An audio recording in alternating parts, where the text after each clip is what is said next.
Alright, so now we're into episode 40 of LEGO Marvel Superheroes, which will hopefully see us to the end of the level Ultron Undone and finish the story mode of this game. So we have several objectives going on right now. We've got to, one, resist Ultron's control, which we can do by pressing the X button. It doesn't matter whether your character is Thor or Vision in this case. They both behave the same way once in that quick time sequence. But we're going to go hunting for studs, trying to avoid Ultron's fire blasts and his minions as they run around, and we get to meet a new character. This is Vision, created off-screen during a cutscene that we didn't see. Vision is one of the most useful characters in this game. He has several powers at his disposal. One, he can shoot beams from his head to use as anti-personnel weapons against enemy targets.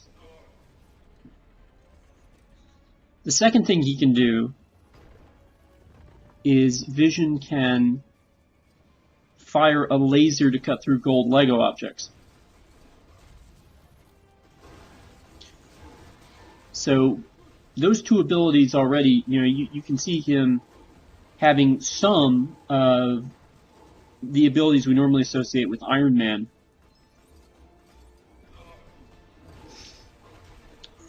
The third thing the Vision can do is he can go through those little drains.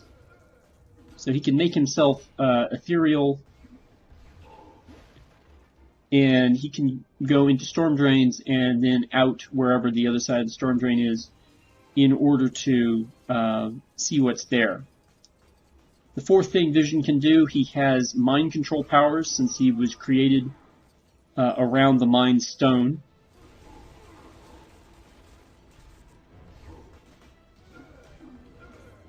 And then the final thing Vision can do is he can regenerate his health over time. This is a fairly unique ability. There are only a couple of other characters who can do this in the game. I'm aware that Dr. Stephen Strange can do it. I'm also aware that his DLC partner Clea can do that as well. But if you don't have the DLC, you're going to probably be using the Vision a lot. Oh, and he can also fly. So you can see when he takes damage that oftentimes he's just repairing those hearts almost as soon as he gets them.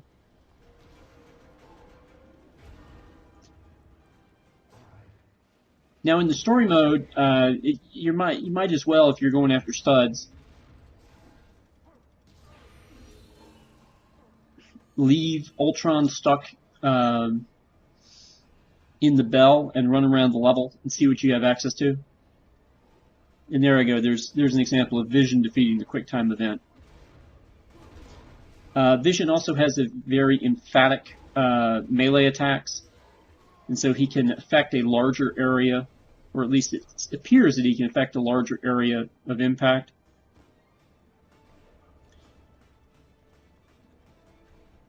And so, I mean, this is why I say that the Vision kind of takes away the point of needing the Scarlet Witch character. Because for the purposes that you're going to be using characters for in free play, Vision has more flexibility, more versatility with his abilities than the Scarlet Witch has, and he has all her powers. It's like the decision between whether to use Spider-Man or Venom in the LEGO Marvel Superheroes game. Venom can do everything Spider-Man can do, but he can also turn into a big figure, and he also has access to the few symbiote switches and pathways that exist in the game. So really the only reason to choose the Scarlet Witch over Vision is personal preference. And by personal preference, I mean, you know, an emotional or aesthetic one, not, you know, there is not a logic driven choice. So now we're going to cut out this outline. I'm not really sure what we were going for here, whether we were trying to get a McDonald's type arch, or perhaps a Greek style helmet similar to the one Ares wears in the game. I'm not really sure. But first we defeated Ultron with a bell. Now we're going to defeat him with a piano, assuming that we can get Thor to come over and charge it up. So here you can see Vision is not endowed with all the powers. Just a good number of them.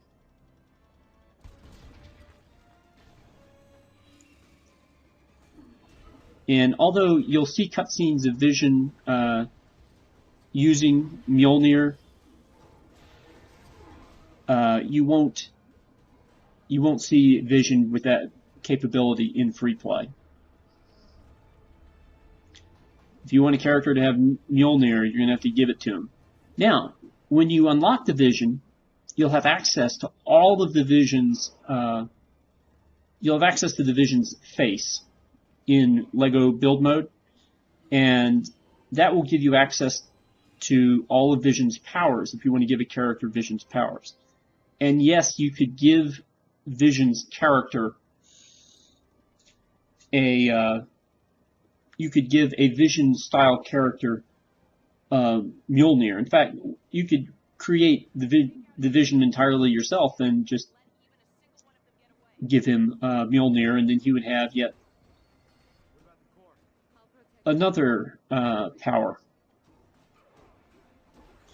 So now we're into the final phase. There we defeated Ultron in the second phase. And now we have all of our teammates working together around the Scarlet Witch. Now you'll notice that red bar keeps moving around. I think that's a timing thing.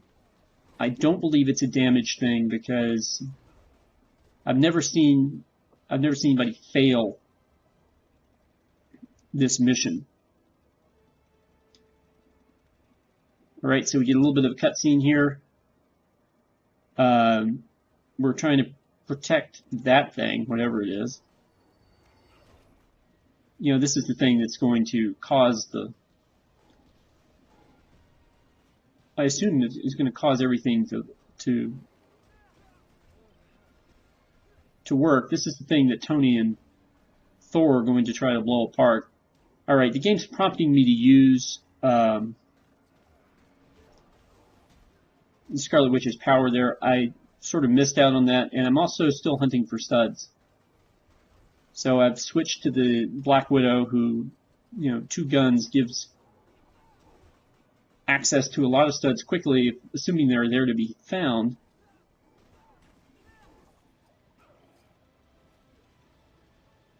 And then I go back to the Scarlet Witch and realize that they want me to activate her special attack. For what reason, I'm not sure.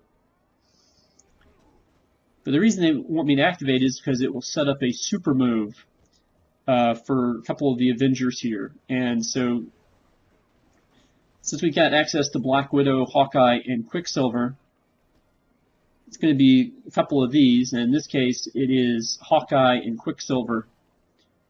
And this is a scripted move, so you do need those 2 characters. In free play, we'll talk a little bit different about how some of those super moves aren't necessarily character specific. All right, so now Quicksilver is over here with Iron Man and Thor.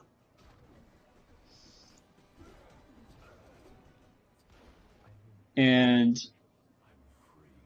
Scarlet Witch is charging up again behind us. And for some reason I'm using Thor.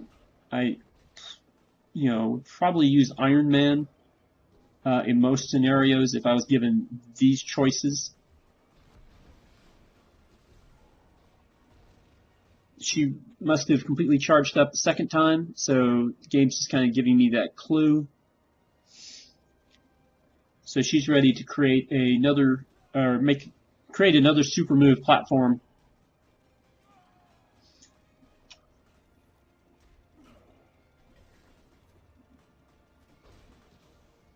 So we're gonna, just go for it.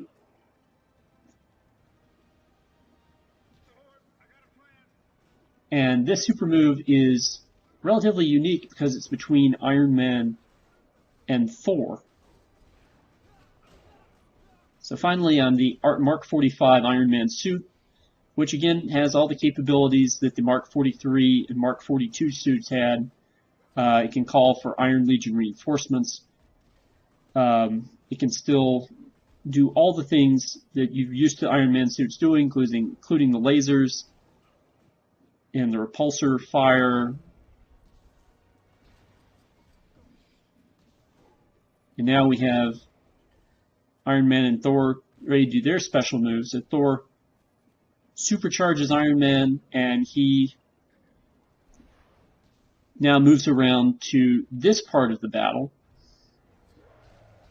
where we've got Iron Man on one hand. There's Ultron, hanging around outside, letting his minions do the dirty work. We also have, besides the Hulk, we also have, I believe, Captain America over here.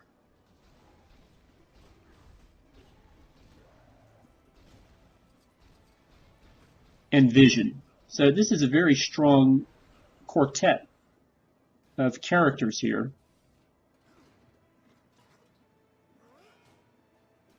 Right. And then we get the Avengers 1, or the Avengers 2 movement. Sorry, the Avengers 2 version of the Avengers 1 moment. And now we have Vision and Ultron locked in a quick time event battle. Now you can switch off of Vision's character and continue to run around and do stuff in the level. I didn't realize that at this point. I was still I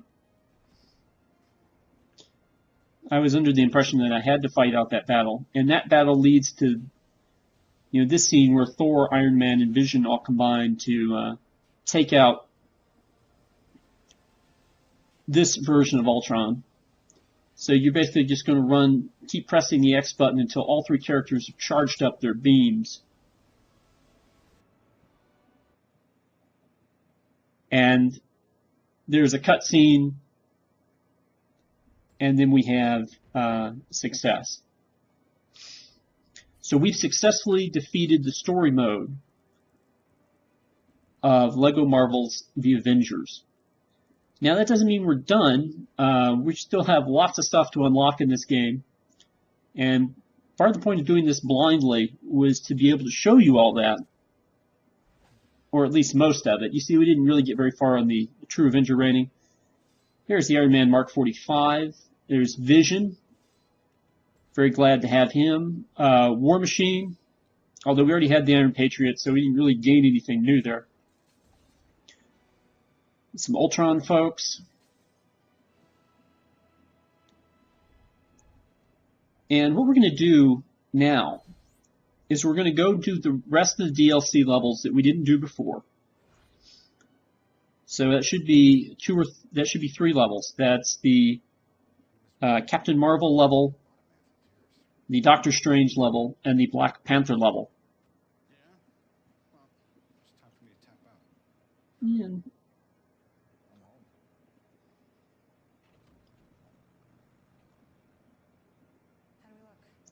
And I like this closing scene, which is why I included it here.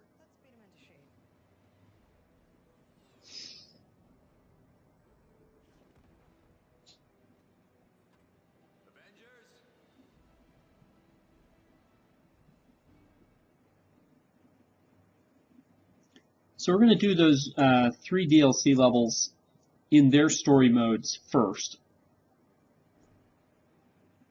And then after that, we're going to go back through the game in free play and unlock everything.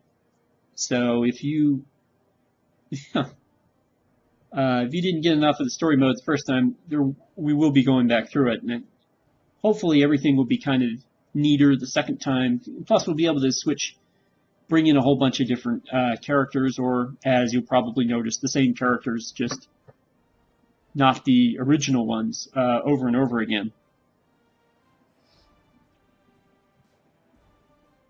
And so with that, I'll see you next time.